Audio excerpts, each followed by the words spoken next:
How's it going, everybody? Yeah, that'll be better. Yeah, how's it going, everybody? Um,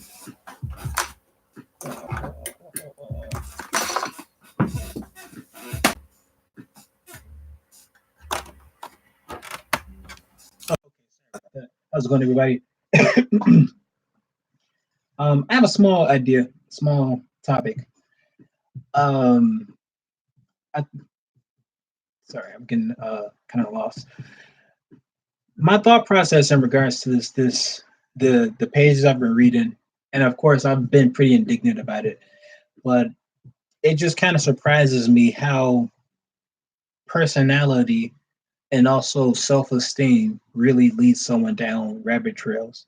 I think in terms of our history, we could definitely give blame to our ancestors, or rather our white, particularly white ancestors, but also our black ancestors, with the response to trauma, to deal more trauma to his youth and to his fellow laymen.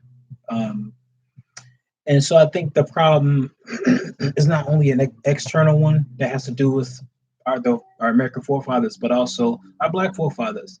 If you know, back in parts in Africa, we it wasn't just the Portuguese or the Spaniards stealing slaves. Yes, they did steal slaves, but there was also different tribes from Africa fighting against each other and essentially being war captives. And these outward neighbors, outward peoples, from like the Portuguese and the Spaniards, came in there and they start working with the enemies that they wanted, and then they did slave trading and stuff like that.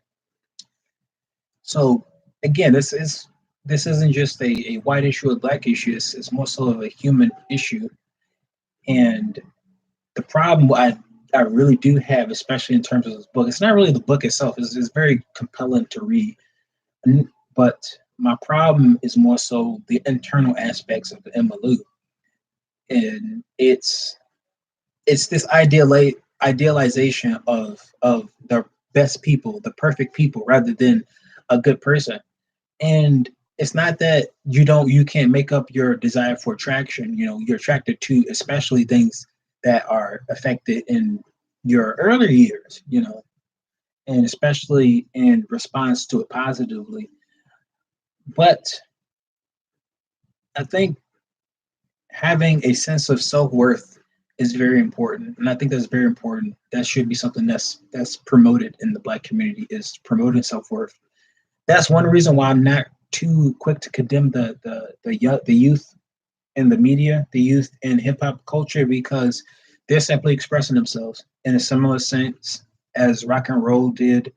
Um, Many persons, I would say the whites, but rock and roll is also a black thing too. I believe it has black roots. Another thing is punk. I want to say punk has black roots, but I'm not entirely sure. But a lot of these understood, are they subcultures? I think they could be understood and described as subcultures. They've been birthed out of understanding. Sorry, check in. But yeah, just they are expressions of the youth, expression of the angst of the youth, of the monotonous, in response to the monotonous safety of their living, of a contention inside of them in response to the culture, like people like NWA and rap in response to their culture that's problematic and was oppressive. They responded to that was their reality. And it's to me is what matters more is not just the morality of it, but more so the expression of the content. And I think that's even something that's expressed today with these brag raps, these raps that talk about common themes of degradation of women. But I think the content less is less should be less focused on in terms of morality and more so understood as a vocal component to their expression, to talk about these certain concepts that to the outside world would be considered defamatory, would also promote themselves to be just adages of skill, adages of creativity within that context because that's the context they live in, you know, and it's rather troubling because in different places, these perspectives are deemed uncouth and unworthy. However, even though they are dubbed uncouth and unworthy, it still finds its way into mainstream culture and finds themselves to be assets and almost to be almost like that Cajun dash to almost this plain born society that we have come up with in terms of the greater American culture as a whole. And so it makes me wonder, makes me think there's no wonder that they are applying and grasping and taking ideas from Black culture because we may seem uncivilized, but it's not really in the aspect of being uncivilized as to being different from the norm or the majority.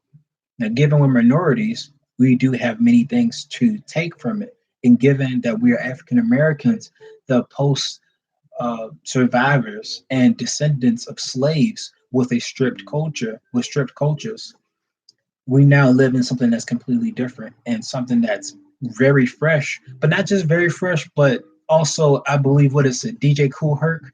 He was one of the originators, the pioneers of was it freestyle, hip hop, or something like that. And given that they are, it was based off African storytelling. And so, given these rhyme schemes and these productions, such as Jay Dilla, and they've produced something that's valuable and has produced it as in whole, not only as African American culture, but also American culture contributing as a whole. Now, especially, I don't want to generalize too much because it is African American culture, but I also want to let it be known that American culture and African American culture, they share some form of harmony, but also a form of hybridism, almost a hybrid. They're not really themselves, but they are not just separate from American culture as a whole.